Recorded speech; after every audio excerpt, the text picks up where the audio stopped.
Sejumlah polisi bersenjata laras panjang lengkap dengan rompi anti peluru menjaga pintu masuk Mapolrestabes Palembang setelah terjadinya bom bunuh diri di Polsek Astana Anyar, Bandung, Jawa Barat, Rabu pagi.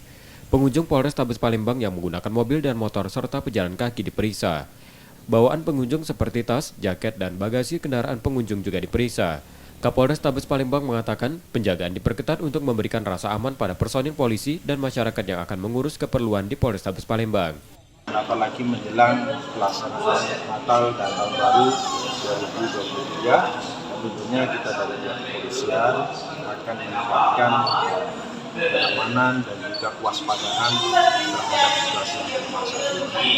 Kami sudah perintahkan kepada seluruh anggota untuk selalu melaksanakan kegiatan body system minimal 2 orang pada saat kemudian juga kita melakukan satu pengawasan pemeriksaan secara ketat.